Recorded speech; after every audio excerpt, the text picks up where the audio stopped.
table. Une émission proposée par Hype FM.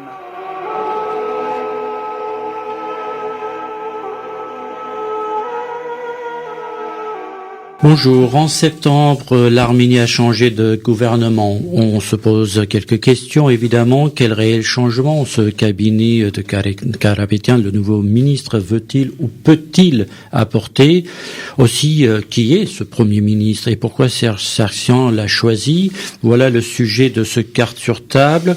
On va voir, est-ce que vraiment ce gouvernement inspire confiance ou pas encore? Est-ce qu'il faut attendre que les actions ou les promesses se mettent en place à travers des actions pour que réellement on se dise ce Premier ministre il est différent des autres et que le président de la République a vraiment besoin et l'intention réelle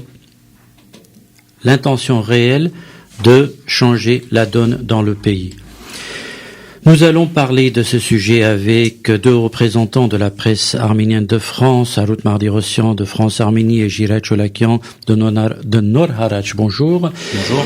Nous sommes également avec Gérard Ashtian, économiste. Bonjour Gérard Ashtian. Bonjour. Mais avant de démarrer cette émission sur le programme et les changements de gouvernement en Arménie, je souhaite donner la parole à Harut Mardirosyan puisque un événement assez important qui mérite d'être soulevé vient de se passer. Donc Harut Mardirosyan, une parenthèse avant de démarrer cette émission. Oui, une toute petite parenthèse. Je sais très bien que le sujet n'est pas celui-ci ce matin, mais hier il s'est passé un événement relativement grave qui va sans doute nous mobiliser dans les semaines à venir et il fallait que on en parle maintenant, on n'aurait pas compris qu'on en parle maintenant.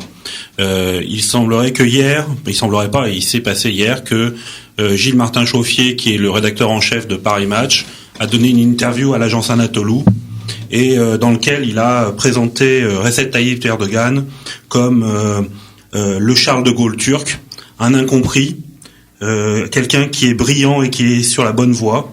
Et que il faudrait que les pays européens reconnaissent à sa juste valeur. Mais là n'est pas le plus important. Le plus important, c'est que dans cette interview, il continue sur ce qui se passe avec les Turcs et avec les Kurdes, et il dit les Français pensent que des organisations telles que le PKK a joué un rôle actif contre Daesh. Les Français ne savent pas ce qu'est le PKK et ils ne savent pas que les revendications arméniennes sont sans fondement. Pour conclure, ceci est le problème de la Turquie, une question de mauvaise perception. La France pleure pour les mauvaises victimes parce qu'elle ne connaît pas la réalité. Je trouve que ces propos sont particulièrement graves au moment où on vient de voter une loi de pénalisation du négationnisme.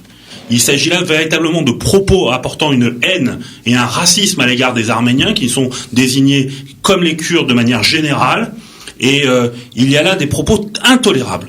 Alors je sais que le CCAF sur les réseaux sociaux a déjà commencé la mobilisation ce matin et j'invite vraiment tous les auditeurs à aller sur le site du CCAF, à aller sur le site des informations en arménien qui sont disponibles sur le site du CDCA, sur le site du CCAF, sur le site de Nouvelles d'Arménie, etc. et de réagir et de partager et de dénoncer l'attitude de Gilles Martin Chauffier.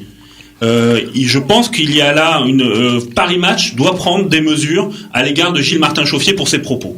Alors voilà. Déjà, on peut tout simplement dire que ce journaliste avait déjà brillé par son négationnisme sur TV5 il y a presque un an. Donc, et on comprend pourquoi certains continuent à soutenir malgré tout l'État turc aujourd'hui. Donc, c'était une parenthèse.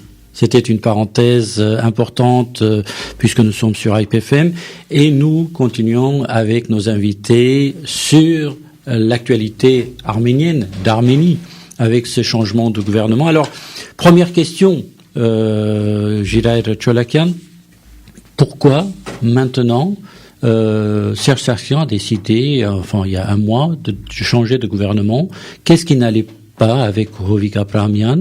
Et est-ce que ce sont des préparations aux élections législatives où franchement et vraiment on a pris conscience dans le pays que on est dans une situation assez catastrophique sur le plan social, économique, voire politique, parce qu'il y a eu, en dehors de la guerre du mois d'avril, aussi l'attaque de la caserne du poste de police au mois de juillet, et que tout ça a créé quand même une certaine ambiance dans le pays. Quel est l'objectif de ce changement, selon vous?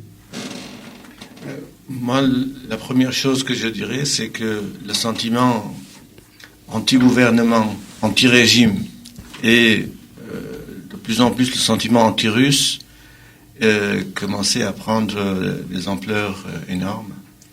Et le régime, surtout le président, devait prendre des mesures pour arrêter ce sentiment, pour faire un retournement de tendance et donc avoir la confiance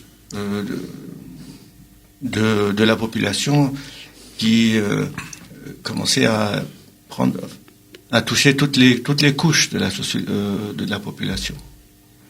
Donc, et je pense que ce changement de Premier ministre n'était pas gagné d'office. À mon avis, il a été imposé par la Russie, parce que vu la personnalité du Premier ministre et puis ses intérêts avec le gouvernement, enfin l'industrie et l'économie russe, le président du Gazprom Arménie, donc il avait des fonctions assez... Vice-président de Gazprom Russie. C'est ça, vice-président du Gazprom. Donc c'était une sorte de... un Premier ministre imposé même à l'Arménie par la Russie pour inverser cette tendance. Alors maintenant, que peut-il faire? Ça, c'est quelque chose à étudier, parce qu'il y a 6 mois des élections. En 6 mois, on ne peut pas changer ou apporter des modifications tangibles, qualitatives. Donc, mais s'il arrive à renverser cette tendance anti-russe, anti-régime au sein de la population, et surtout de prendre quelques gestes qui montrent que effectivement le gouvernement entend la voix de la population pauvre, et on voit bien les premières mesures qu'il a prises, c'est avec l'accord de la Russie, c'est la baisse donc du prix du gaz et de l'électricité, qui est un facteur favorisant, et puis qui touche directement le portefeuille de la population les plus défavorisées. Et par la suite, maintenant, il y a un programme de gouvernement composé de 30 pages, mais vu la durée dont il dispose pour effectuer des changements profonds, je doute qu'il puisse faire quelque chose. Mais juste d'inverser cette tendance, c'est déjà quelque chose d'énorme, et de donner confiance pour arrêter l'hémorragie, l'émigration. Alors, avant de parler avec vous, Gérard Chian, d'économie, mais pas seulement, Harut Mardirosyan, comment expliquer ce changement? Parce que Hovik Apramian était là, c'était un homme assez solide dans le système. Certes, il y a toujours des conflits d'intérêts entre les gens au pouvoir, à la tête de l'État, mais pourquoi évincer Hovik Apramian? Et selon vous, qu'est-ce qui a fait que ce choix de Karen Karapetyan, qui a été maire de Yerevan pendant une dizaine de mois, qui est parti pour des raisons que personne n'a compris, en tout cas la population ne l'a pas compris, pourquoi ce choix? Alors, sur l'éviction de Hovik Apramian, je crois qu'il paye, et ce que nous avons écrit dans notre journal France-Arménie, c'est qu'il paye la crise à la fois sociale, à la fois politique de l'été, et parce que Hovik Apramian, à tort ou à raison, mais moi plutôt à raison qu'à tort, il cristallisait tout ce que les Arméniens d'Arménie ne pouvaient plus supporter. La collusion entre le monde des affaires et le monde politique, puisqu'il était à la fois dirigeant même s'il avait dit qu'il avait abandonné ses responsabilités, on savait qu'il était encore dirigeant d'un certain nombre de sociétés de fait, et en même temps il exerçait la fonction de Premier ministre, s'accordant parfois des avantages pour ces sociétés dans sa gestion. Un certain nombre de ces ministres, notamment le ministre des Finances, était un oligarque que la population exécrait. Il y avait un certain nombre de choses comme ça, et donc il fallait qu'il y ait un changement après cette forte mobilisation sociale de cet été. Je rappelle quand même que ça a fait 3 morts, que c'est pas rien, hein, je veux dire, dans les forces de l'ordre.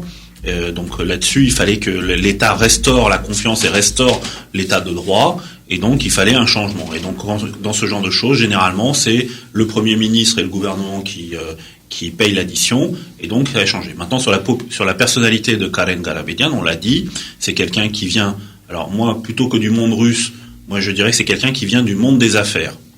C'est-à-dire c'est un dirigeant d'entreprise. C'est quelqu'un qui a une expertise, une compétence en matière de gestion des ressources, en matière de gestion d'un programme, d'une entreprise, etc. Qui effectivement a été essentiellement construite en Russie, mais on reviendra après dans le détail pour voir comment cela se manifeste. Mais donc voilà, on a quelqu'un qui a une expérience là-dessus. Sur son expérience à la tête de la mairie d'Yerevan, en fait, d'après nos informations, c'est que il s'est rendu compte très rapidement. Je rappelle qu'il n'est pas membre du Parti républicain, hein, qu'il est. Il le deviendra peut-être. Il va le devenir. Mais moi, j'ai cru comprendre qu'il était. Non, il n'est pas encore. Il y a 2 jours. Il n'est pas encore membre du parti. Il est Gérard Hachian. Qu'il a été accepté dans oui, le. C'est tout récent. Oui. Enfin, c'est comme mais en 2011, quand il est élu maire de Yerevan, quand il prend la fonction de maire de Yerevan, il ne l'est pas. Non. Et il va vite rapidement se retrouver face à justement un certain nombre de problématiques de gestion justement des ambitions d'un certain nombre de choses, qui va aboutir au fait que c'est Daron Markarian qui va arriver juste après lui et qui reste aujourd'hui le maire de Yerevan. Donc voilà, il y a un certain nombre de points. Maintenant, voilà, pour moi, ce gouvernement, il est fait là-dessus. Alors, je suis plus dubitatif que Gérard sur la durée de ce gouvernement. Gérard Jolakian. Je suis plus dubitatif, c'est-à-dire que je pense que ce gouvernement peut durer. Certes, il y a des élections qui vont arriver là au mois d'avril 2017. Mais je pense que ce gouvernement, si justement il a entrepris un certain nombre de mesures, s'il a remis le pays sur les rails, etc., je pense qu'il peut durer. Voilà. Et puis on reviendra sur les caractéristiques de ce gouvernement, mais c'est un gouvernement qui ressemble à Karen Garabedian. C'est-à-dire que pour la première fois, on n'a pas cherché à faire plaisir à droite ou à gauche, etc., à certaines personnes. Karen Garabedian a dit « moi je veux travailler avec celui-ci » ou « je veux travailler avec celui-là ». Et ce sont ces gens-là qui ont été pris. Alors justement, Gérard Hachian, parfois on dit, et on lui pose la question, est-ce que vous êtes un homme politique, un responsable politique, ou un manager qui vient, pour une période donnée, gérer comme une entreprise ce pays ? Personnellement, je suis assez d'accord avec ce qui a été dit, surtout ce que Harout a dit tout à l'heure. C'est un gestionnaire. Enfin, d'après ce qu'on sait de lui, hein. C'est un gestionnaire, il a bien géré le Gazprom Arménie, il a le peu de temps qu'il est resté à la tête de la mairie de Yerevan, il a fait des choses, et puis maintenant il est au niveau international, c'est un personnage, je pense. Être vice-président de Gazprom, c'est pas rien. Donc c'est un gestionnaire. Est-ce qu'il est politique ou pas? Peut-être qu'il a, je ne sais pas. Certainement, il a fait un peu de politique aussi, je n'en sais rien. Mais je pense qu'il est plutôt gestionnaire et il va travailler en tant que gestionnaire plutôt que politique. Alors, est-ce qu'on peut considérer que c'est finalement une bonne chose parce que les politiques, on peut pas dire qu'il est loin du système, qu'il n'a rien à voir avec le système, mais en tout cas, il fait pas partie de ces oligarques qu'on accuse de corruption. Il a une belle image, même si on sait par ailleurs qu'il a des entreprises. C'est un homme d'affaires, donc il faut être clair là-dessus. La famille aussi, le frère, le fils, tout. Mais on peut pas donc. Mais c'est un homme moderne. C'est le sentiment que j'ai. Et lorsque j'ai entendu que c'était Karen Garabedian qui allait être nommé Premier ministre, je me suis dit, tiens, c'est bien. Maintenant, c'est pas la première fois qu'en Arménie, on prend de bonnes résolutions. Ça, c'est vrai. depuis 10 ans, même plus, sous la pression de la Banque mondiale, du FMI, ils ont fait des plans, ils ont fait des modifications, etc. Ils ont promis de faire des modifications, mais rien n'a changé. Le problème, c'est ça, à mon avis. Maintenant, lui, en tant que gestionnaire, certainement, il va s'entourer de personnes en qui il a confiance. Et en particulier, donc je lisais il y a 2 ou 3 jours, il y a un nouveau chef de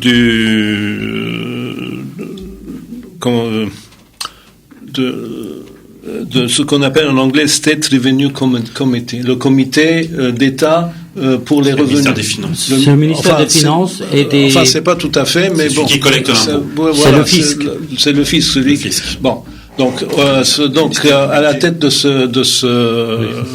cet organisme, il y a un ancien de Gazprom qui a été nommé. Alors justement, la formation de ce gouvernement, c'est un point très important que vous soulevez. Alors, si vous permettez, je vais juste revenir en arrière pour dire que les premiers jours de la nomination de Karen Karapetyan, on ne savait pas qui restait, qui partait. Ouais. Donc la première chose, c'est que des gens comme Kagik Ratchadrian, le fameux oligarque qui a Ucom, qui a plein d'entreprises, qui a même des entreprises aux Pays-Bas, qu'il a acheté à des millions de dollars. Donc, on sait qui est le personnage. Un autre personnage, Kagik Beglarian, le ministre des Transports, ce sont les hommes forts du système, ont été remerciés. Et ils sont plus partis. Et c'est quelque chose quand même d'incroyable dans ce pays de pouvoir refuser la présence de ce type de personnage. C'était dans la logique de ce gouvernement. C'est-à-dire qu'effectivement, puisqu'il y avait un mécontentement social qui était basé sur justement un certain nombre de figures, il fallait aussi donner des actes forts dès le départ. Donc effectivement, l'éviction de Belgarian, l'éviction de Khatchatorian, l'éviction du gouverneur du Sunnic, Soren Khatchatorian, qui était honni par la population et qui représentait vraiment un point d'accroche, etc. Et de la même façon, il y a eu d'autres choses de ce type-là, a été fait pour, entre guillemets, montrer que, oui, voilà, on est en train de changer les choses. Sur la composition du gouvernement, on arrive aujourd'hui par les nominations qui sont faites, donc il y a 18 ministres, je parle vraiment du cœur des ministres, il y en a 10 sur 18 qui sont sans étiquette, qui n'appartiennent à aucun parti politique, et donc sur les 8 qui sont avec une étiquette politique, il y en a 5 républicains et 3 Tashnag. Ça veut dire qu'aujourd'hui, dans ce gouvernement-là, le parti républicain, qui est le parti ultra-majoritaire, puisqu'il détient plus de 70% des postes de députés à l'Assemblée nationale, le parti républicain ne représente que 5 sur 18 au sein de ce gouvernement. Alors bien sûr, ceux qui sont classés sans étiquette, ils sont plus ou moins proches de ce parti républicain, mais ils viennent pour l'essentiel d'entreprises dans lesquelles ils ont eu une expérience réussie.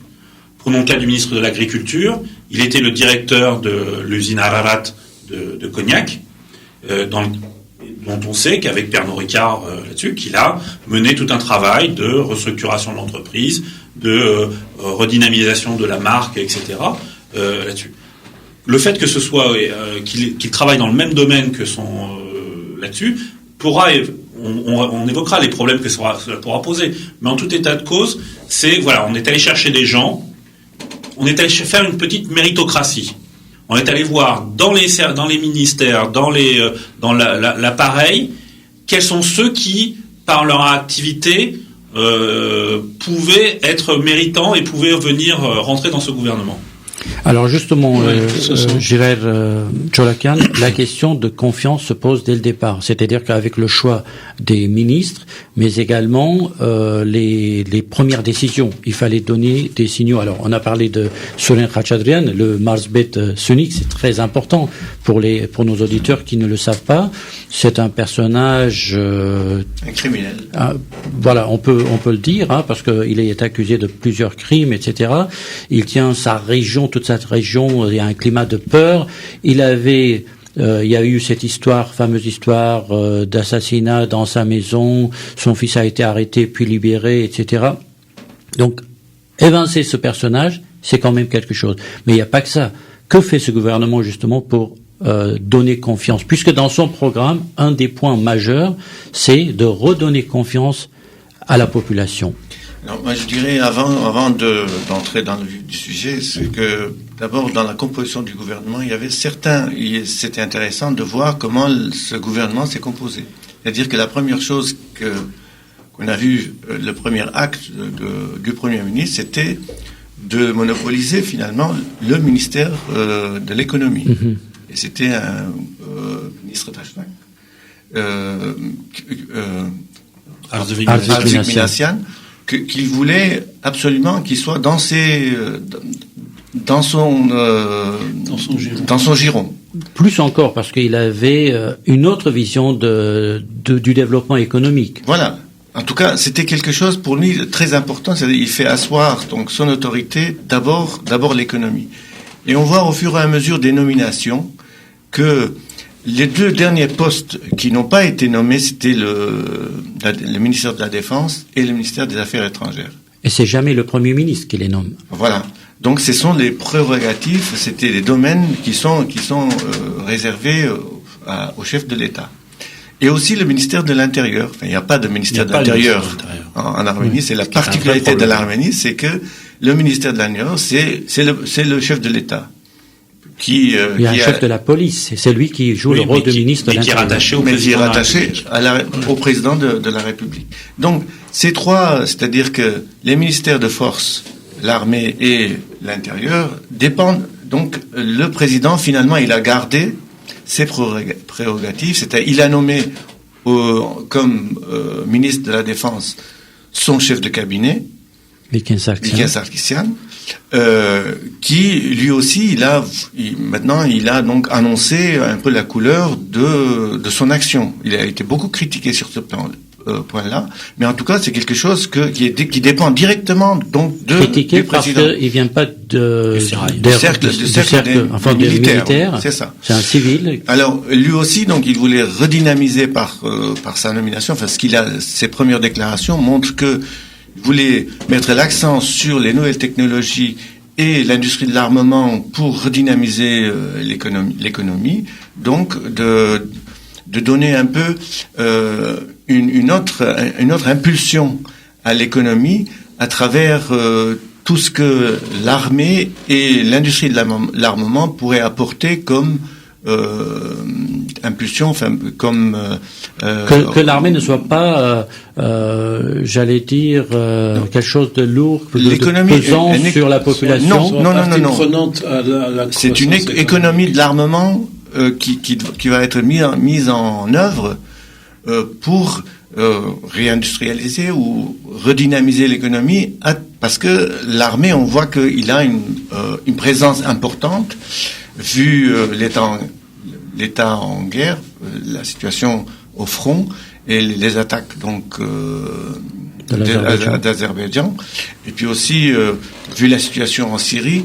Donc il y a une présence, et puis vu la situation, la possibilité que les sociétés de la nouvelle technologie qui sont très développées en Arménie, donc un peu de tirer profit de cette situation favorable, et donc pour faire finalement et de s'ouvrir ainsi, de conquérir certains marchés de l'Union euro-asiatique économique. En termes d'industrie d'armement. C'est ça. Alors, justement, et puis au final, la dernière chose, c'est que il n'a pas pu donc agir sur la politique étrangère. Le même ministre, il a été nommé, reconduit à son poste. Edouard Nalbandian.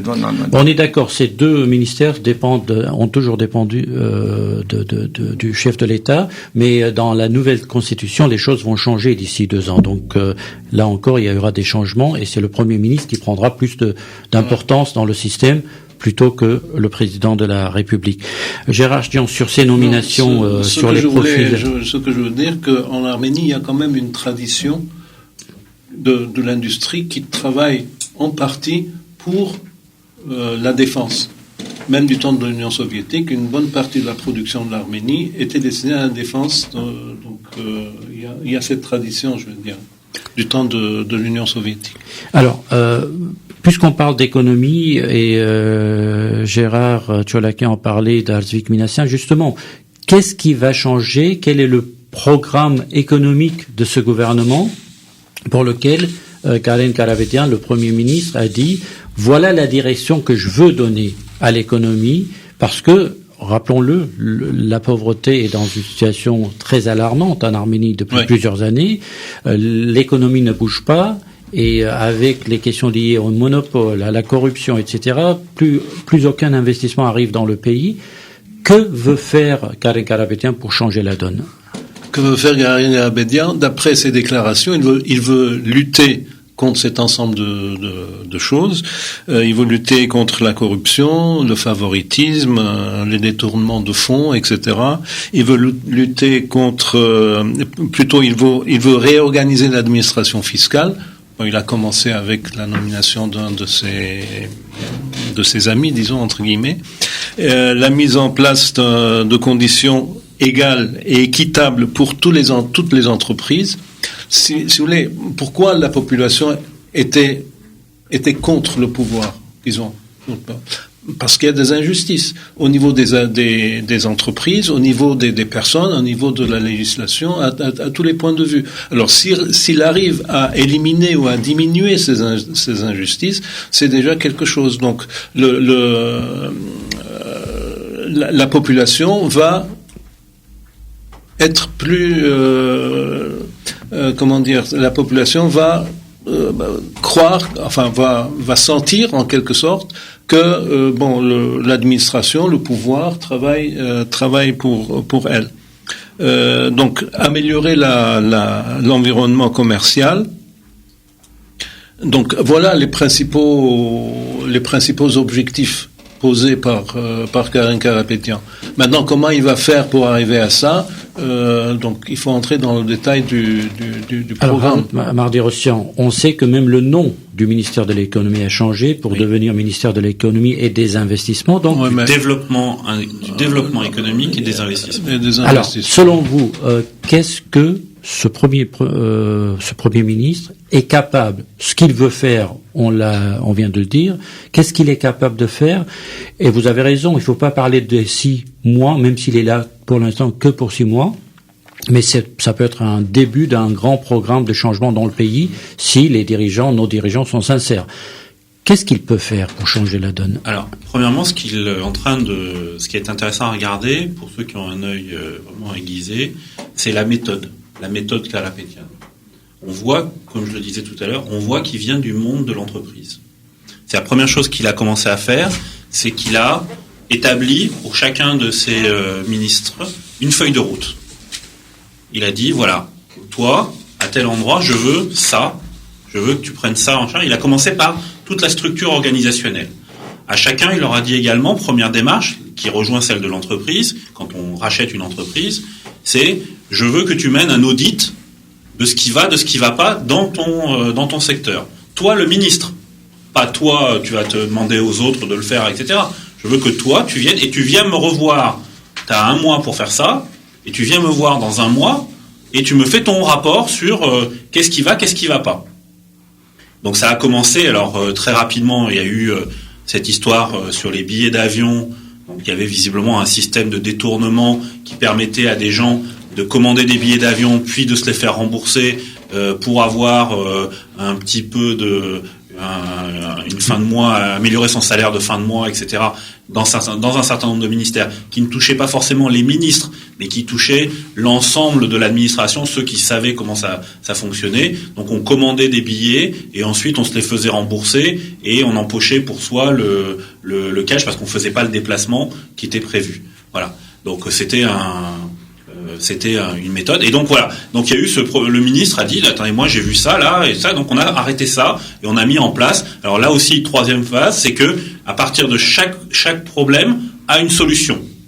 Donc on est face à ça. Qu'est-ce qu'on fait? Et on cherche à trouver une solution qui soit une solution soit technologique, soit organisationnelle pour résoudre la question. Sur l'histoire des billets d'avion, on choisit le fait de mettre en place un système électronique de commande centrale qui fait que désormais il faut avoir une affectation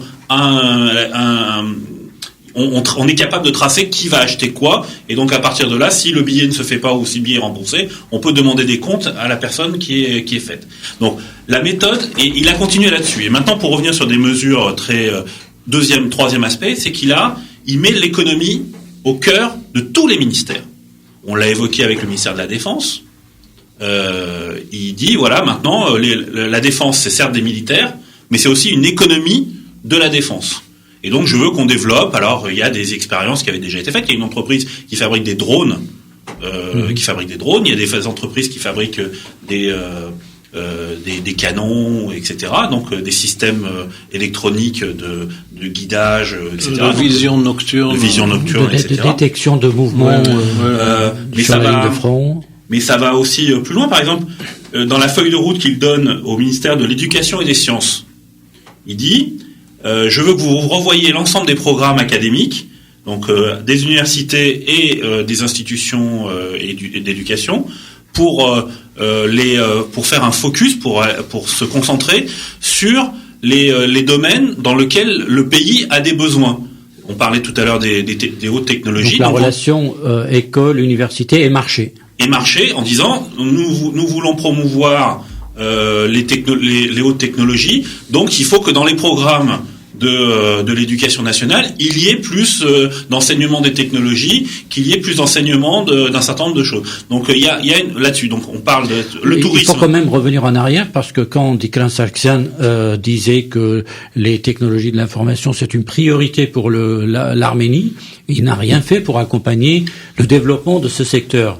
Et là, on voit que il y a quelque chose qui bouge. Et pour revenir sur le ministère de l'économie et du développement, la première chose qu'il a fait, c'est désormais, et qui rejoint les ministères des Affaires étrangères, c'est que désormais, comme pour la France d'ailleurs, on peut remarquer le parallélisme où nous avons développé ce qu'on a appelé la diplomatie économique.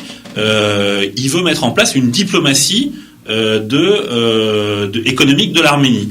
Et donc, par exemple, il demande que toutes les ambassades remettent un rapport de l'Arménie à travers le monde, remettent un rapport pour savoir quels sont les potentiels commerciaux d'échange avec ce pays-là et quelles sont les potentialités de développement, et s'organiser dans les ambassades pour que nous puissions monter ça. Et il fixe aux ambassadeurs, là aussi on voit qu'il vient du monde de l'entreprise, il fixe des objectifs comme s'il s'adressait à des commerciaux, et il leur dit vous serez jugés, vous ambassadeurs, sur la capacité que vous aurez à ramener des investissements de vos pays vers l'Arménie. Alors il faut juste dire que ce qui est totalement étonnant, c'est-à-dire que on en est presque à considérer un ambassadeur comme étant un VRP.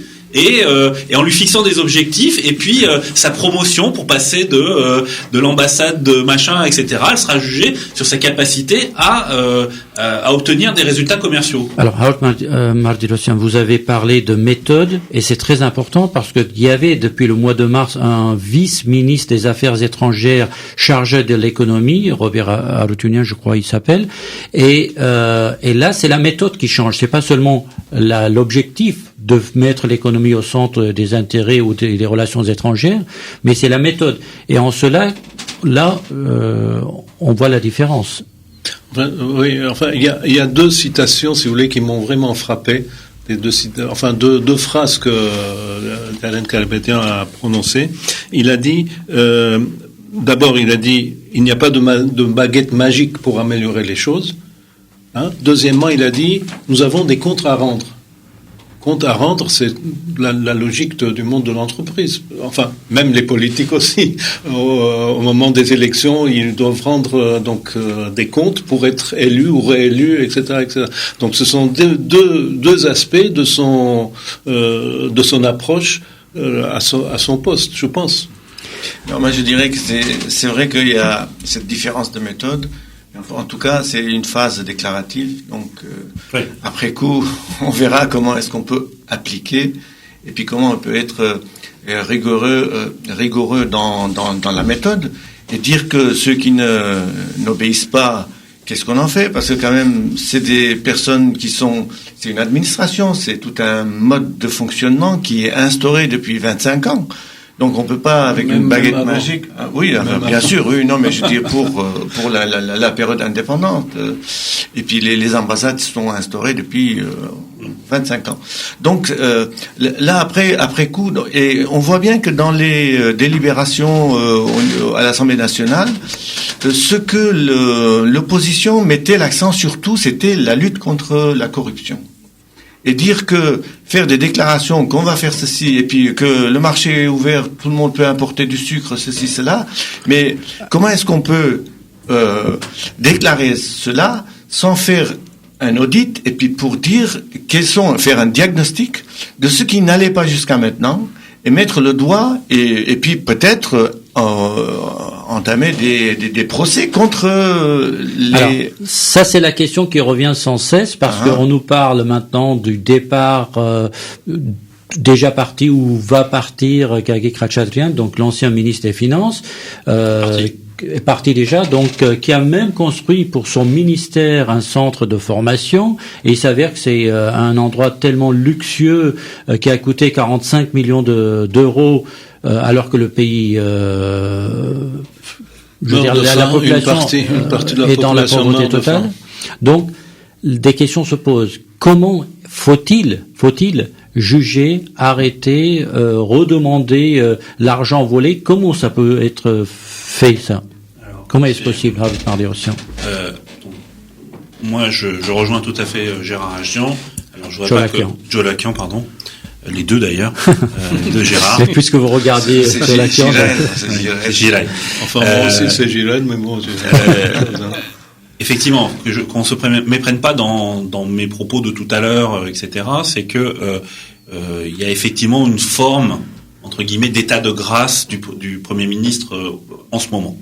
Cet état de grâce, il va très rapidement être confronté à la réalité des mesures qu'il va prendre et voir si elles sont appliquées ou pas appliquées. Oui. Oviga Prahamyan, l'ancien Premier ministre, était un champion des effets d'annonce généraux. Nous allons lutter contre la corruption, etc., pour ensuite ne rien faire. Oui, mais il y a une petite nuance, c'est que dès le départ, beaucoup de gens ne l'ont pas cru, Oviga Prahamyan, alors que maintenant, beaucoup de gens, alors on peut pas parler de chiffres et de pourcentages, évidemment, mais il y a une sorte une certaine adhésion. Une certaine adhésion, c'est le mot. Alors, la façon dont il va faire, c'est qu'il a entrepris maintenant, il va se baser énormément sur un autre ministère, qui est le ministère de la Justice. Et dans la méthode qu'il utilise, il commence non pas par, c'est là qu'on peut avoir, moi j'ai en tous les cas, là c'est ma plus grosse critique, il ne commence pas par le haut du panier, mais les premières mesures qu'il prend dans la lutte contre la corruption sont des mesures qui visent le niveau le plus bas de la corruption. Par exemple, c'est la criminalisation, projet porté par la nouvelle la ministre de la Justice, Arpine Ovanessian, la criminalisation de l'enrichissement illégal des fonctionnaires. C'est-à-dire, vous êtes petit fonctionnaire des douanes, etc. Vous acceptez même vous acceptez un petit pot de vin pour faire ceci ou etc. Vous pourrez aller en prison. Et donc ça va avec un effet, alors à la fois un effet direct et un effet indirect indésirable, parce qu'à chaque mesure, il y a des moyens de la détourner. C'est que ça peut contraindre effectivement le petit fonctionnaire à ne plus accepter de pot de vin, ou alors, compte tenu du risque qui est en cours, de demander beaucoup plus, parce que le risque qu'il prend lui semblera plus élevé et qu'il ne prendra plus de risque pour 1000 trams, mais qu'il pourra prendre un risque pour 1 million de trams. Alors, donc c'est ça l'effet, le point. Alors, autre mesure qu'il prend, il parle à Levon Mogoldichyan, qui est le ministre d'éducation, et il lui dit, il faudrait quand même qu'on cesse les nominations au sein d'une même école de gens de la même famille. Le fait de passer la direction d'une école de mère en fille. Et qu'il y a une forme, ceux qui décident là-dessus, parce que et les promotions, l'attribution, il y a aussi des attributions de primes, etc. Mais Levon Mogoldichyan, il l'avait déjà évoqué justement, avant. J'allais venir. Ça, c'était quelque chose qui avait déjà été engagé avant, déjà par Levon Mogoldichyan. Donc c'est quelque chose qui était là-dessus. Mais on voit qu'il s'attaque aux professeurs. Ils s'attaquent là-dessus. On s'attaque pas aux grands chefs d'entreprise. On s'attaque pas là-dessus. Mais avec cette loi, Mardi-Rossian, avec cette loi d'Alpine-Vanessian, la ministre de la Justice, si on va jusqu'au bout de la logique, on va aller chercher les fonctionnaires de plusieurs niveaux, pas du niveau du plus bas, le plus bas, et on va leur dire, mais maintenant, avec vos salaires, vous êtes capable de gagner tant par an, donc sur 10 ans, vous avez dû gagner tant, d'où cette maison, d'où cette voiture. Donc, les questions vont se poser, à condition qu'on aille jusqu'au bout. C'est là peut-être le grand changement dans la justice. Nous, on revient dans le numéro de novembre de France Arménie qui est arrivé ce matin ou dans les jours qui vont venir chez tout le monde. On revient sur via une interview de Sevak Torossian qui avait organisé en juin dernier un colloque sur les investissements en Arménie, la sécurité juridique des investissements en Arménie, où il dit très clairement, et on trouve que les lois existent. Maintenant, ce qu'il faut, c'est les mettre en application. C'est-à-dire qu'effectivement, il y a de quoi faire, il y a de quoi lutter contre la corruption, il y a de quoi empêcher, etc. Mais maintenant, il faut que lorsqu'on prend quelqu'un, il faut qu'on mette en œuvre la condamnation, qu'on mette en œuvre les tribunaux, etc. C'est la volonté derrière ça. Donc c'est vraiment une histoire de volonté. Donc on va juger maintenant l'action de ce gouvernement sur cette volonté. Dernier point sur la lutte contre la corruption.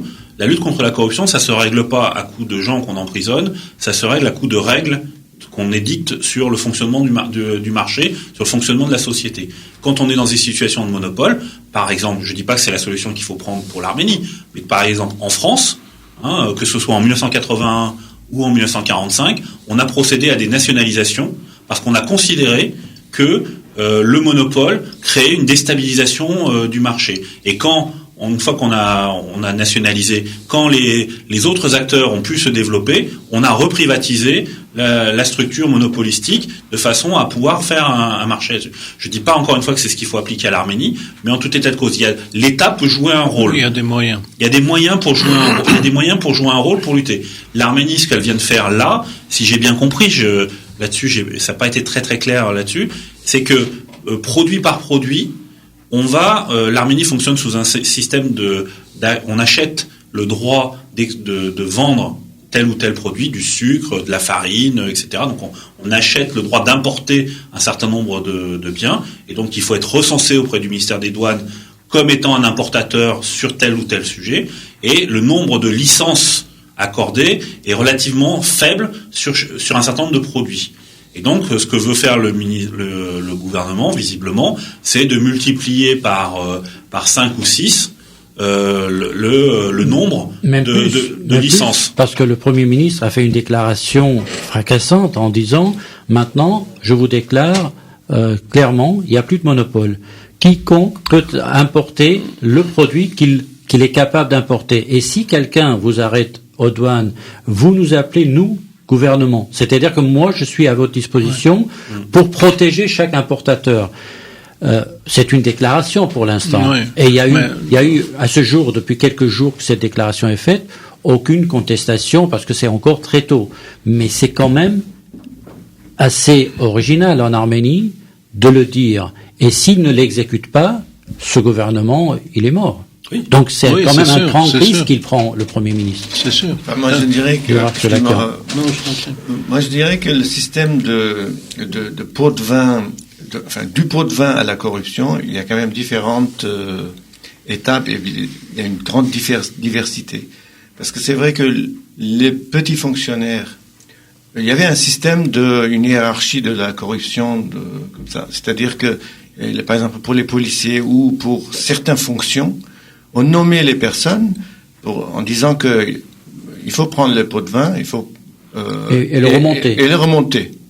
D'accord. Un système pyramidal. C'est un système pyramidal du fermage général. Voilà. On achète sa charge. Voilà, on achète sa charge. On achète sa charge. Absolument. Ensuite, alors maintenant, si on dit à ce fonctionnaire, tu n'as plus le droit donc de prendre des pots de vin ou de prendre de l'argent pour favoriser un tel, est-ce qu'on est vraiment conséquent dans la mesure qu'on prend ou qu'on impose? Hein? C'est-à-dire, si c'est pour un enrichissement personnel, là, peut-être ça pourrait marcher. Mais on sait bien que pour imposer ce système, il faudrait relever les salaires. Parce que le salaire des fonctionnaires n'est pas suffisant pour qu'ils puissent subvenir à leurs besoins. Alors cela semble être en discussion aussi. Le salaire, j'ai moyen, mais le salaire des fonctionnaires et surtout le salaire des juges, ce qui a pu être fait par exemple en Géorgie, voilà. Quand Saakashvili est arrivé au pouvoir. Encore une fois, Saakashvili n'est pas un modèle pour moi. Qu'on soit clair, Saakashvili n'est pas un modèle. Mais par contre, voilà, ils ont pu faire des choses. Ce qu'il a fait, c'est qu'il a viré l'ensemble des juges, il les a tous licenciés, et il a procédé à des renominations de juges à partir des avocats, des gens qui étaient là-dessus. Alors parfois avec des incompétents, des fois avec des gens qui étaient très compétents, et il a multiplié leur salaire par 10 pour disant maintenant vous serez juge de la corruption, et voilà. Ce qui n'empêche pas qu'il y ait encore de la corruption en Géorgie. Mais dans les classements internationaux qui sont établis par exemple par Transparency International, la Géorgie est 20 places devant l'Arménie. Ouais. Mais l'Arménie est bien mieux que l'Azerbaïdjan, que la Turquie, que l'Iran, que la Russie. C'est-à-dire que voilà, l'Arménie n'a pas non plus c'est pas le Finlande ou le Danemark, mais en termes de transparence, etc. Mais c'est pas non plus dans la région. Dans la région, c'est pas le plus mauvais élève. Voilà.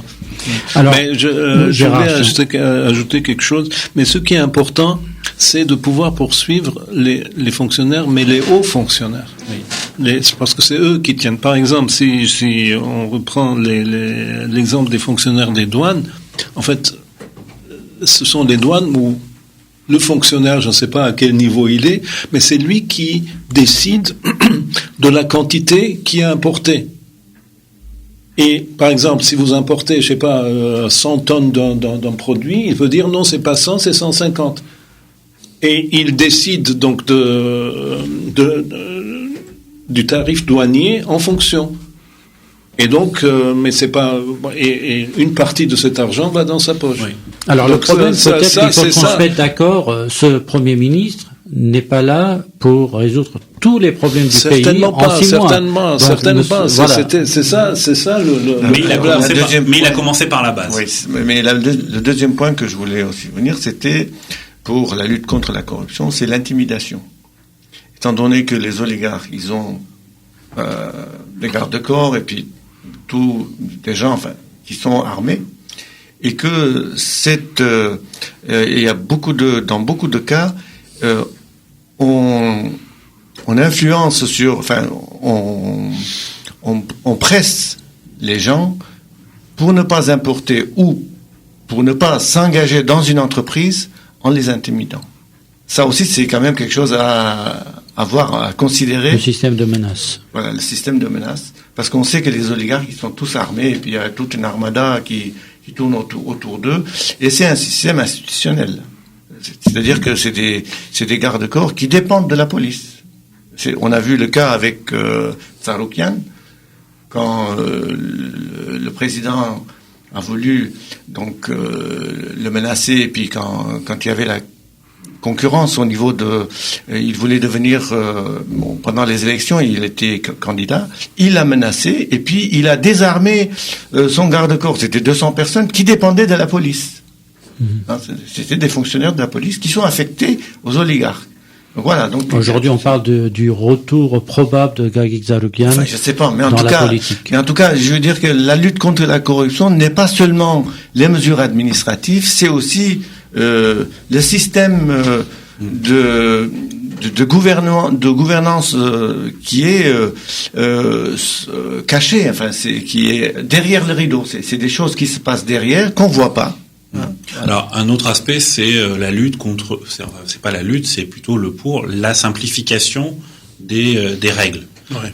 Ça, c'est un point important. Gérard pourra peut-être revenir dessus. Le problème de l'Arménie, mais comme de l'ensemble des pays de l'ex-Union soviétique, c'est qu'ils ont une réglementation très très tatillonne.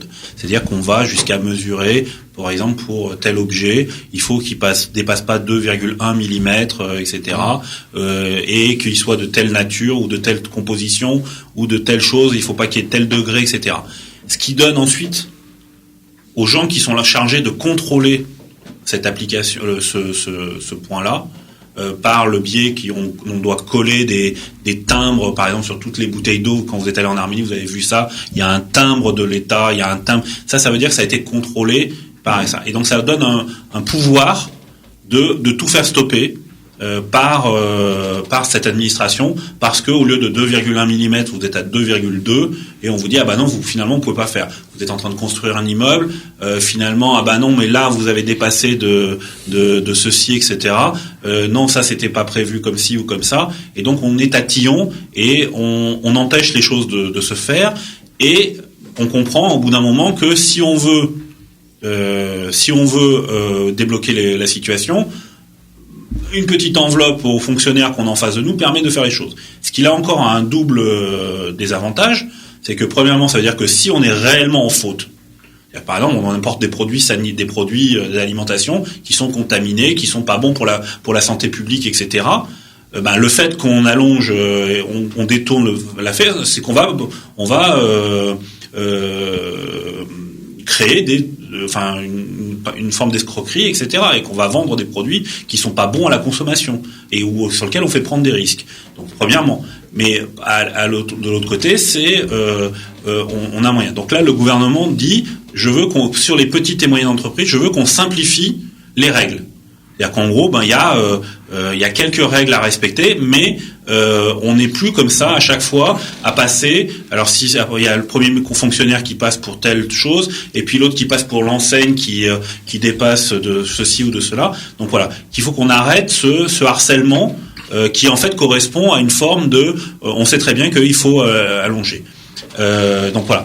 Et il appelle la population et les petites et moyennes entreprises à ne plus céder. Ça, c'est un autre aspect. Maintenant, c'est l'aspect comportement civique. On vous demande quelque chose, refusez, signalez-le nous. Et on crée, alors là aussi, je dis une solution, un problème, une solution. Il crée une forme de hotline, de numéro vert, où les gens, si ils sont soumis à ça, ils peuvent donner les éléments et il y aura une enquête qui sera enclenchée. Encore une fois, maintenant, on est au stade de l'intention. On a mis en place la chose, il va falloir voir si ça va réellement se mettre en application. Parce que, est-ce qu'il y aura des suites ? Est-ce que réellement, quand il y aura telle ou telle chose, parce qu'après on est dans un état de droit, et que quand ça se passe dans un bureau fermé, c'est la parole de l'un contre l'autre, ce sera très difficile en justice d'avoir des éléments. Donc, encore une fois, là, il faut faire. Sinon, on rentre dans l'arbitraire. Lui, il m'a demandé ceci, et lui, il m'a fait ceci, et on n'est plus dans un état. En tout cas, on est d'accord que la question de la justice, c'est la question de base, parce que rien ne peut avancer dans le pays s'il n'y a pas une vraie justice. Et je pense que si, pour l'instant, on ne parle pas assez fortement de changement dans le système judiciaire, les tribunaux, les juges, etc., comme ça a été fait en Géorgie, l'exemple a été donné tout à l'heure, eh bien, tout le reste, même si on a envie de faire confiance, parce que de toute façon, vous êtes d'accord, on n'a pas le choix. Il faut faire confiance, il faut soutenir ce gouvernement, qu'il aille de l'avant. Que faire d'autre sinon comment c'est ce que Karen Kapetian a dit. Il a dit nous n'avons pas d'alternative. C'est ça ou rien. Ou nous reculons, nous continuons à reculer. Une autre chose aussi, il est plus facile d'imposer une mesure législative ou économique aux petites entreprises, aux PME, par exemple le paiement des impôts. Il est plus facile d'imposer ça aux petites et moyennes entreprises qu'aux grandes entreprises. Alors justement, il en a parlé de l'économie souterraine, qui ne touche pas que les grands, mais touche essentiellement les grands, qui ne payent pas tout, ils ne déclarent pas tout. Mais il n'y a pas uniquement le paiement des impôts. Par exemple, vous amenez un maçon pour construire un mur dans votre jardin, vous payez de main à main et puis c'est terminé. Ça aussi, c'est de l'économie souterraine, ça aussi. Il n'y a pas uniquement le paiement des impôts. Bon, ça, on va dire, c'est pas ce qui va frapper l'économie du pays essentiellement. Non, mais c'est pratiqué à grande échelle. En France aussi. C'est ce qu'on appelle de l'optimisation fiscale. Mais en Arménie, ce qui est quand même... À un moment donné... À un moment donné, c'est quand même que la base de la récolte de l'impôt, en Arménie, la structure de l'impôt est complètement différente. Ouais. Elle est essentiellement basée sur les taxes, et pour le grand public. l'impôt est prélevé à la source. Donc les gens, quand ils touchent un salaire, c'est net d'impôt. Il n'y a pas de déclaration d'impôt. C'est l'entreprise qui verse à l'État. Donc il y a deux choses. Donc l'entreprise sur les salariés verse un montant d'impôt lié aux revenus qu'il... Et là, c'est le revenu... C'est peut-être l'Arménie qui inspire la France, alors, dans ce domaine. Pourquoi pas. Mais, non, mais pas uniquement l'Arménie. Dans beaucoup de pays, l'impôt est à la source. Est à la source. Et le deuxième aspect, c'est l'impôt sur le bénéfice des sociétés. Et donc là aussi, et le bénéfice, il est établi sur des règles comptables qui déterminent qu'est-ce qu'on peut déduire ou pas de son bénéfice, comment on le traduit. Donc aujourd'hui, l'Arménie était assez floue dans cette définition-là, et donc un des moyens de faire rentrer davantage d'argent, etc., c'est de clarifier ce qu'on a droit de faire et ce qu'on a droit de prendre en compte ou pas. Exemple, quand vous êtes dirigeant d'une entreprise et que vous faites une œuvre de bienfaisance en construisant à votre nom un centre sportif ou vous faites cadeau de 3 tracteurs à tel village, etc. Est-ce que vous avez le droit de déduire ce don que vous faites pour les 3 tracteurs du bénéfice de votre société? Bon, généralement, quand on offre 3 tracteurs, c'est qu'on se prépare à une élection. Voilà. Mais donc aujourd'hui, vous pouviez les déduire de votre bénéfice, et en ça, comme votre bénéfice est réduit, vous payez moins d'impôts. En France, ça s'appelle de l'abus de bien social. Donc il y a, mais la loi arménienne l'autorise. Donc c'est-à-dire que ils n'ont rien fait d'illégal en le faisant. Par contre, il faut maintenant prendre des mesures pour dire non, maintenant ça c'est fini, et que si vous voulez faire un don, c'est sur votre patrimoine personnel, et en tous les cas pas sur le patrimoine de vos entreprises. Donc là-dessus, il y a une forme de clarification à apporter sur un certain nombre de choses. Et pareil sur les revenus des salariés, il y a une pratique très courante en Arménie, qui est qu'on déclare aux autorités pour le paiement de l'impôt sur les revenus un montant qui est généralement égal au montant du salaire minimum, et ensuite on verse des primes qui sont hors du paiement de l'impôt, qui là-dessus. Donc là aussi, à un moment donné, il faudra se mettre d'accord, mais encore une fois, c'est tout à fait légal. Il faudra se mettre d'accord, c'est quoi le salaire? Est-ce que c'est le salaire sur lequel est prélevé l'impôt, c'est uniquement le salaire déclaré, ou c'est le salaire avec les primes et les avantages en nature, comme c'est le cas par exemple en France?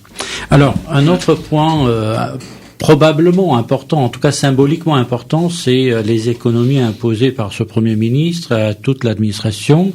On n'a plus, en tant que vice-premier ministre, 2 voitures de fonction. On n'a plus forcément autant de secrétaires et d'assistants. Donc il y a une sorte d'austérité qui commence à s'imposer. Est-ce que c'est vraiment, Gérard Hachian, est-ce que c'est du symbolique ou est-ce que c'est important, ces quelques drames qui sont économisés ici et là? On peut dire que ça peut être symbolique, mais peut-être que ça participe aussi à la réduction du chômage. Au lieu d'avoir 2 secrétaires, le ministre en a 7 ou 8. Bon, évidemment, c'est un coût pour la société, pour le pays, mais ça pose un sérieux problème en même temps de gestion et d'efficacité. C'est un problème de gestion, certainement. Mais est-ce que c'est important au niveau des économies que doit faire le pays? Ça, il faut avoir des chiffres, il faut savoir. Alors, un autre point. Pardon, 2 voitures, non, une voiture suffirait au ministre. Bon, s'il y a 20 ministres, ça fait 20 voitures, et les vice-ministres, si chaque ministre en a 3 vice-ministre, donc ça fait 60, ça fait 100 voitures si vous faites le compte. Si vous faites le compte aussi du fils de la femme, etc., donc ça peut être multiplié par 4 ou 5. Un autre point très important. En Arménie, on sait que les appels d'offres, il y a un vrai problème sur les appels d'offres. On sait, et ça a été prouvé, que certains qui participaient à ces appels d'offres étaient les ministres, enfin, pas en leur propre nom, mais c'était l'époux, c'était le cousin, c'était le voisin, parce que c'est... Ou les députés. Voilà, aussi les députés. Donc, qu'est-ce qu'il faut changer? Parce que le Premier ministre a fait, là encore, des annonces pour faire du nettoyage. Déjà, la ministre de la Justice, avant l'arrivée de ce Premier ministre, avait déjà un projet de loi pour justement pouvoir vérifier qui a derrière les entreprises qui se présentent à ces appels d'offres, donc pouvoir aller jusqu'au bout de cette recherche et pour voir s'il y a des liens avec les décideurs politiques. Est-ce que, là encore, ce sont des changements importants pour l'économie? Est-ce que c'est de l'ordre... Est-ce que ce genre de choses n'existe pas aussi dans les pays européens ou aux États-Unis? Oui, mais c'est encadré. C'est encadré, oui. C'est encadré, c'est ce qu'on appelle la gestion des conflits d'intérêts. Oui. Alors je le sais parce que je le pratique quasiment tous les jours dans mon métier. Mais oui, c'est encadré. C'est-à-dire que effectivement, il faut faire preuve dans les appels d'offres publics de transparence. La première transparence, c'est l'annonce des marchés publics. C'est-à-dire qu'aujourd'hui, il y a beaucoup de marchés publics que les gens ne savent même pas qu'ils existent, sur lequel ils pourraient candidater. Alors ça, c'est un point très important. Alors en Arménie, là, par contre, ils sont très clairs. C'est-à-dire que tout est affiché sur le site. Il y a une digitalisation de ce système. Donc quand vous êtes un chef d'entreprise français ou finlandais, c'est quand même très compliqué de savoir qu'il y a un appel d'offres qui peut les concerner. C'est une demande très concrète, par exemple, qui nous a été faite par l'ambassadeur de France en Arménie, qui a dit que il y avait sur beaucoup de choses, on apprenait qu'il y avait tel ou tel appel d'offres qui était lancé et on aurait peut-être pu chercher une entreprise française qui aurait pu candidater, etc. Mais eux ne sont l'ambassade de France en Arménie n'est pas équipée, ils n'ont pas de conseiller économique à l'ambassade de France. Et deuxièmement, ça veut dire que derrière il faut s'en occuper et donc il faut aussi en France prospecter pour dire, parce que c'est pas des marchés de 3 milliards, hein, on parle sur des marchés qui concernent des petites et moyennes entreprises et donc il faut pouvoir trouver la personne qui est prête à candidater, lui offrir des garanties. Parce que les petites et moyennes entreprises, généralement, elles n'ont pas beaucoup d'expérience à l'exportation ou dans ce type de marché. Et donc, faut pouvoir les accompagner, les suivre, etc. Donc ça, c'est un vrai point. Mais le deuxième point, c'est qu'ensuite, il y a des règles sur le dossier de réponse, le respect des délais du dossier de réponse. Et là, il faut dire que, là encore, il y a un peu de je m'en foutisme. Hein, c'est-à-dire qu'on veut bien répondre, mais... on va répondre que si on est sûr de gagner. Bon, c'est pas comme ça que ça se passe, y compris en Arménie. Hein, moi, on nous a fait remonter plusieurs cas de figure où des sociétés françaises étaient prêtes à candidater, mais elles voulaient avoir, avant même que l'appel d'offres soit ouvert, les enveloppes soient ouvertes, elles voulaient avoir la certitude d'avoir été retenues. Alors, pour candidater. Donc, c'est pas comme ça que ça se passe. Si on n'essaie pas, on n'aura pas. Donc, voilà, donc ça, c'est un peu un comportement qui existe beaucoup dans les entreprises françaises vis-à-vis de l'Afrique, où on arrive un peu en terrain conquis vis-à-vis des gouvernements et on veut faire passer ça au niveau gouvernemental pour dire le marché il est pour moi. Or là, on est dans une démarche concurrentielle et il faut que on se mette dans la concurrence. Mais par contre, du côté arménien, ça veut dire qu'il y a une transparence totale. Il faut qu'il y ait des critères, un cahier des charges. Une transparence sur les bénéficiaires économiques de l'opération, etc. Et avec une liste d'interdictions, c'est-à-dire si vous êtes dans tel cas de figure, vous ne pouvez pas candidater. Alors, Gérard Achtian, nous avons parlé tout à l'heure d'export. En fait, on a parlé, Harut a signalé ces feuilles de route données aux ambassades d'Arménie à travers le monde pour leur dire désormais il faut travailler sur l'économie. Mais travailler sur l'économie, c'est dans les deux sens, ou bien avoir des investissements vers l'Arménie, ou alors encourager l'export. Et pour encourager l'export, il faut encourager la production locale. Alors, quels sont les secteurs sur lesquels l'Arménie peut se vanter, parce qu'aujourd'hui, entrer dans les marchés internationaux, il suffit pas de produire et d'exporter, il faut être compétitif. Est-ce que l'Arménie et ce gouvernement peut donner aux producteurs arméniens, et dans quel secteur justement, toutes les chances pour réussir à l'étranger? Enfin, c'est un peu difficile à répondre à cette question, parce qu'il y a, en fait, les exportations de l'Arménie concernent 4 ou 5 produits. Pour l'essentiel. Le gros du bloc. Le gros du bloc. Le 80-20. Les produits miniers.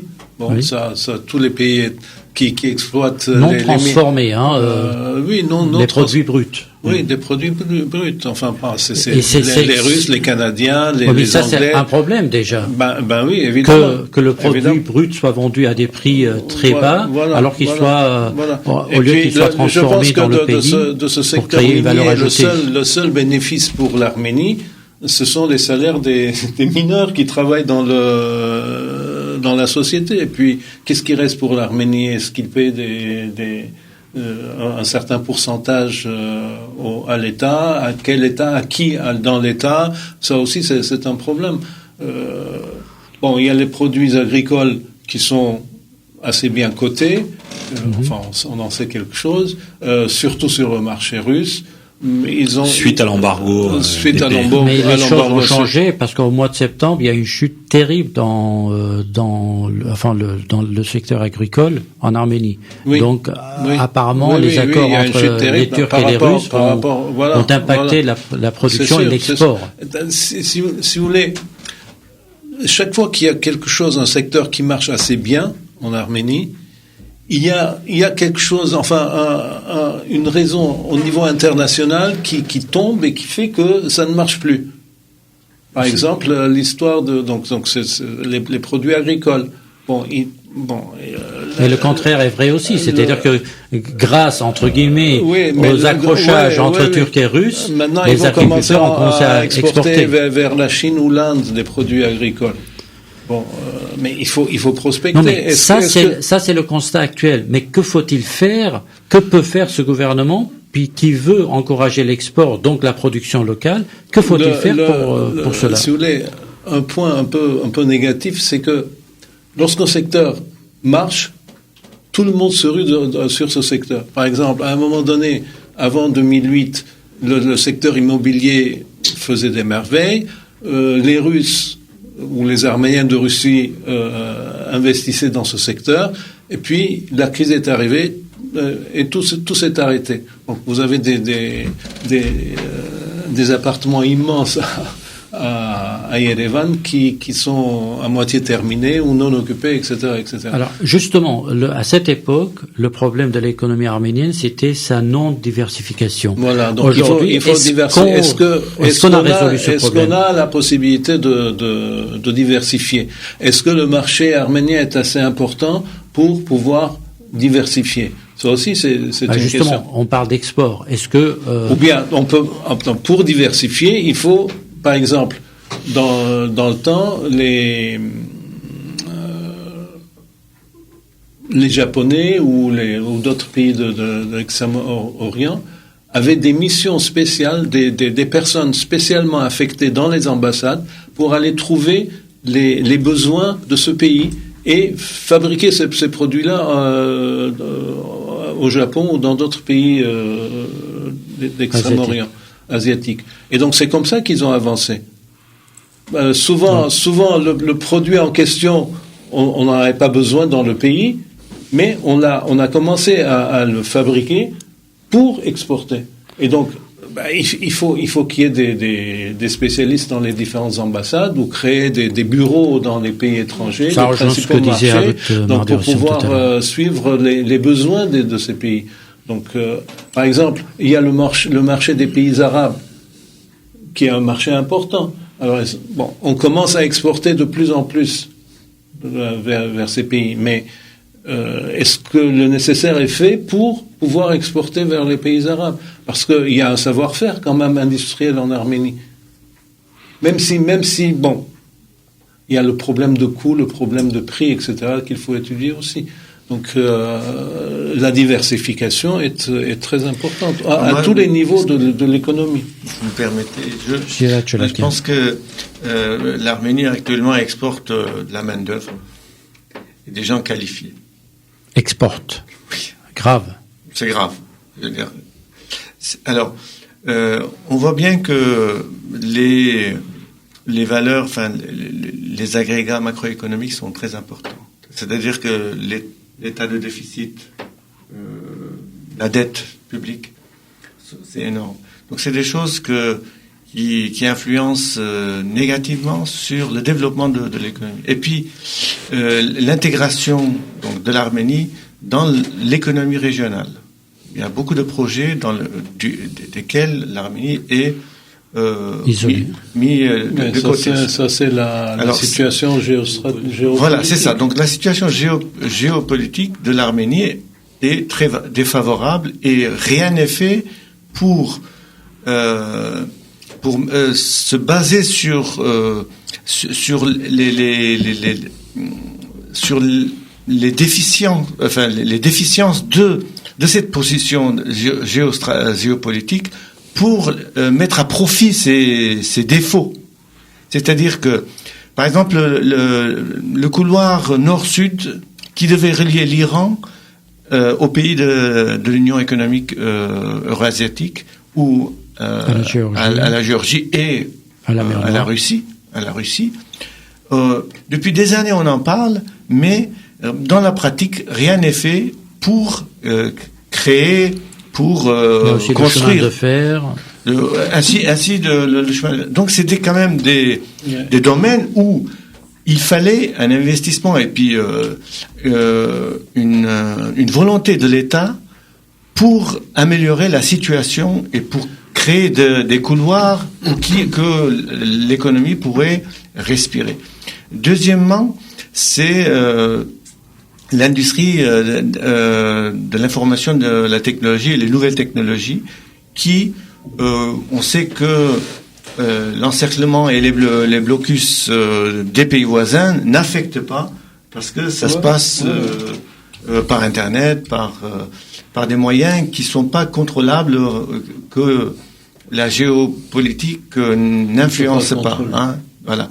Donc c'est des choses où on voit que l'État devait intervenir et il s'est abstenu de cette intervention.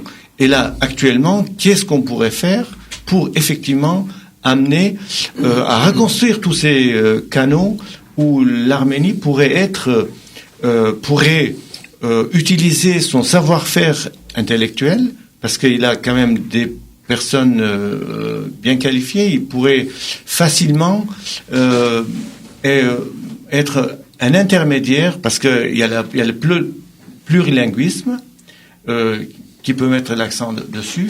On voit bien que par exemple, l'université française en Arménie, et là récemment, il y a eu des déclarations, et puis c'est l'ambassade de France qui le dit, c'est que aujourd'hui il y a 1700 diplômés de l'université française qui sont à 90% employés en Arménie par les sociétés étrangères ou par l'administration arménienne parce qu'ils sont qualifiés au point de vue des savoirs et surtout au niveau des langues.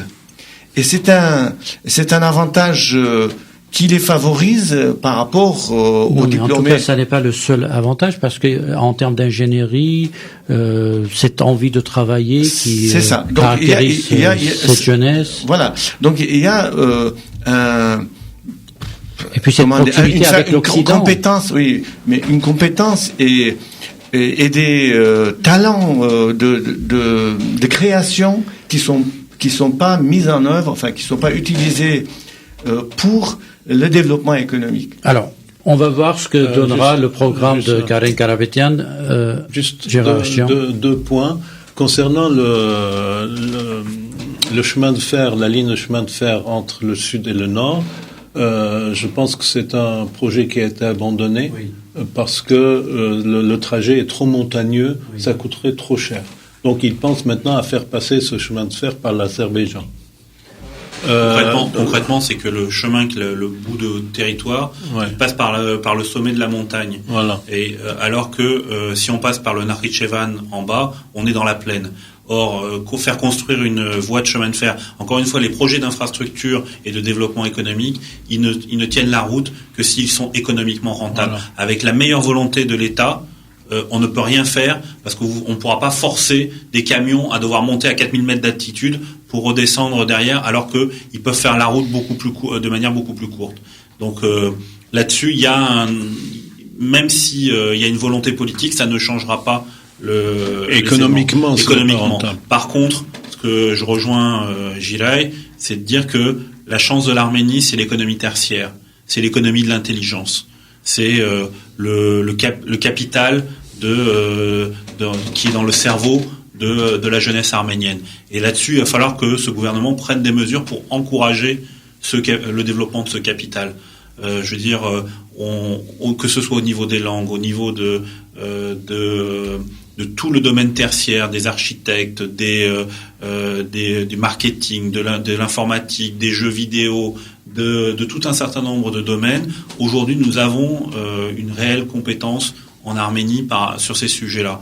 Et ça ne demande que justement à avoir des débouchés, à avoir ça. Si les gens sont partis, pour rejoindre la problématique des départs, si les gens sont partis, c'est aussi parce que le fait qu'ils avaient ils avaient une formation qui était une formation dans l'industrie. Dans l'industrie, l'os ont été les premiers départs, et qu'ils ne trouvaient plus en Arménie les débouchés pour ce type de choses. On m'a donné le cas d'un truc très concret. C'est une usine chimique qui est à Vanadzor. Aujourd'hui, quasiment tous les salariés de cette boîte ont quitté Vanadzor et vont travailler en Russie dans une usine qui fabrique des produits chimiques de la même nature. Ils ont été embauchés quasiment directement. Pourquoi ? Parce que la matière première, qui est de l'ammoniac, ne peut pas être importée. C'est un produit hautement inflammable, etc. Ne peut pas être transporté là-dessus. Et ça coûte horriblement cher de le transporter par camion. Et donc, l'usine ne peut pas être alimentée en ammoniac. Et donc, à partir de là, il y a impossibilité de faire vivre, de fonctionner, de faire vivre cette structure-là, et les salariés sont partis. Et quand ils partent, ils constituent ce qu'on appelle, par exemple pour le Portugal ou pour d'autres pays, l'économie de la diaspora, c'est-à-dire que on exporte une des denrées du pays, qui est la force de travail. C'est-à-dire que ces gens-là vont travailler à l'étranger, mais ensuite renvoient des fonds. Et l'Arménie, pendant tout un certain nombre de temps, a énormément fonctionné sur cet argent qui rentrait des autres pays, qui ont renvoyé vers le pays, qui faisaient vivre des familles. Et c'est pour ça aussi qu'on voyait des gens des personnes âgées notamment, qui n'avaient pas forcément de travail, qui n'avaient pas forcément de petites pensions, mais qui arrivaient encore à subvenir parce que elles recevaient de l'argent de leur famille. Et sur lequel l'État et les banques arméniennes prélèvent des commissions qui sont assez non négligeables. Donc tout ça est un tout. Effectivement, il faut lutter contre l'exode, mais la meilleure moyen de lutter contre l'exode, c'est le développement économique et de miser sur ce qui fait la force de l'Arménie, son intelligence. Alors, pour terminer cette émission, Gérard Achian... Bon, je suis absolument d'accord avec Harout sur ce qu'il dit, mais je voudrais ajouter quelque chose concernant les nouvelles technologies. Il y a pas mal de choses qui ont été faites quand même durant ces 2-3 années concernant les nouvelles technologies. La production, donc, les nouvelles technologies représentaient, il y a 3 ou 4 ans, 2% du PIB, alors qu'aujourd'hui, elles représentent à peu près 5%, un peu moins que 5%.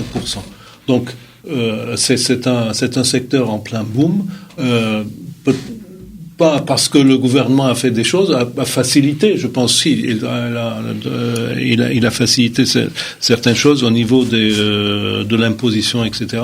Mais ce sont les entreprises elles-mêmes, ou ce sont les entreprises étrangères et trouvant qu'il y avait de la matière grise importante dans le pays qui viennent investir là-bas. Il y a un autre problème aussi concernant les nouvelles technologies. En fait, ceux qui travaillent dans les salariés des nouvelles technologies sont à peu près les mieux payés peut-être en Arménie.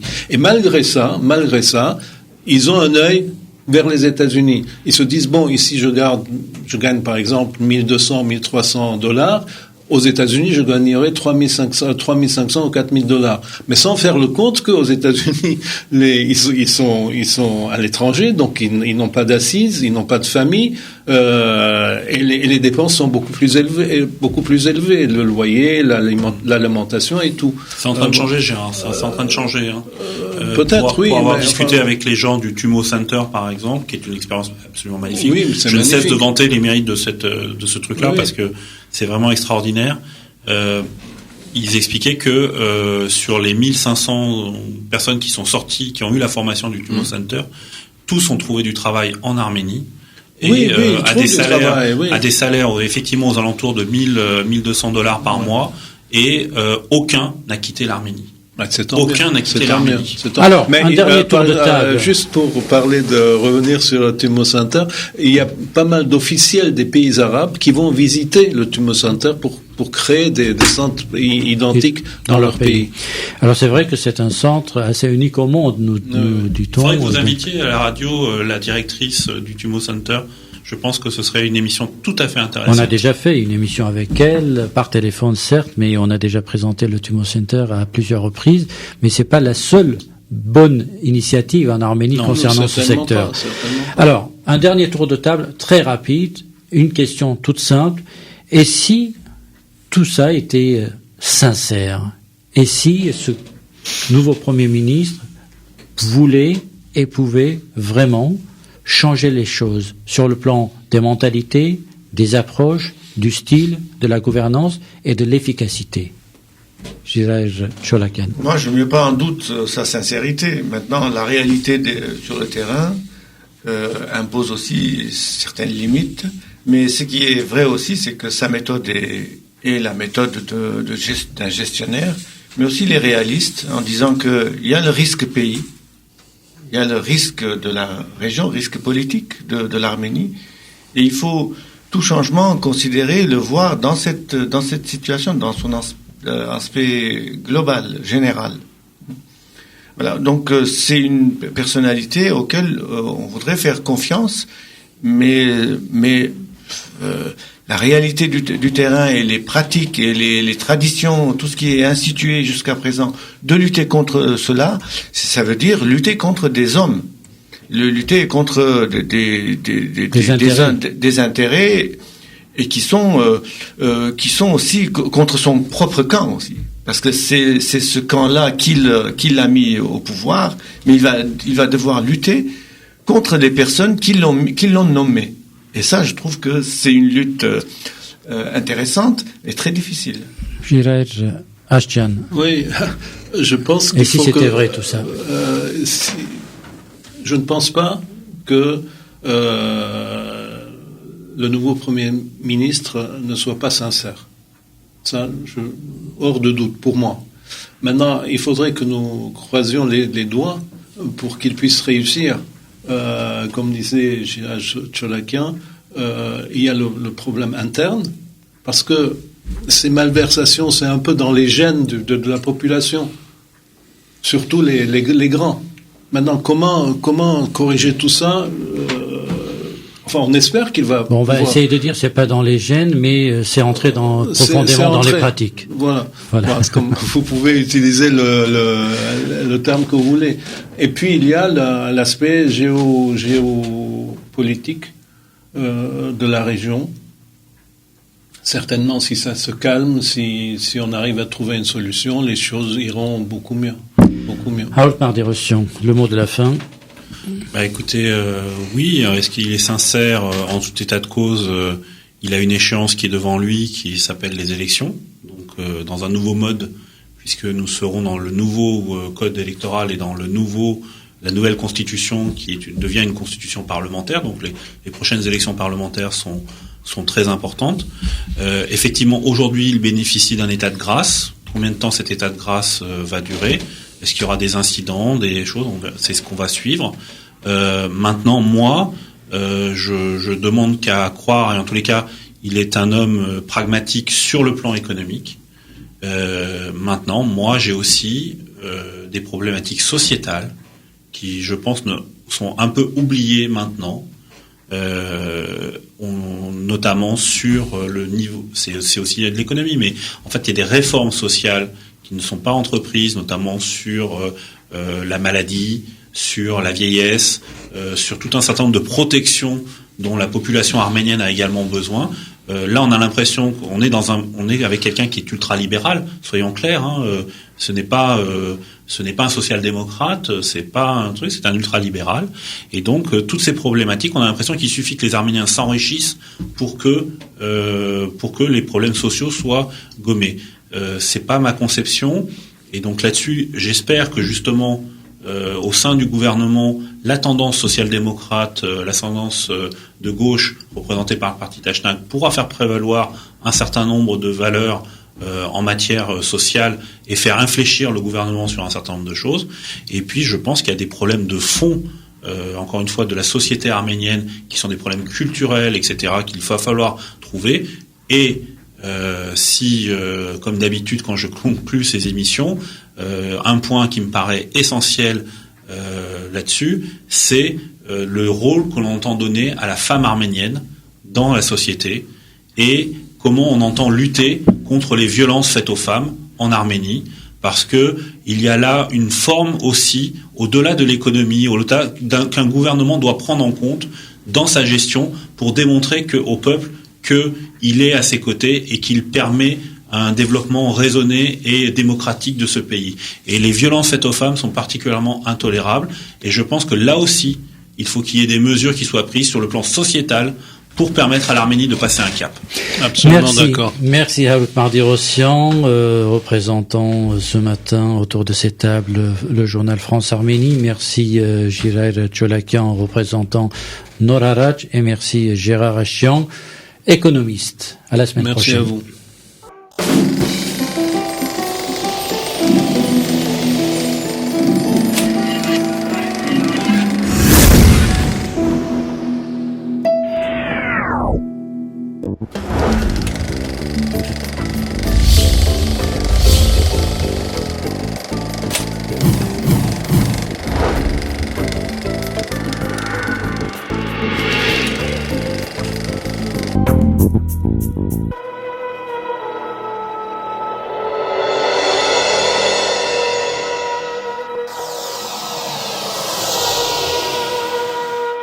Carte sur table.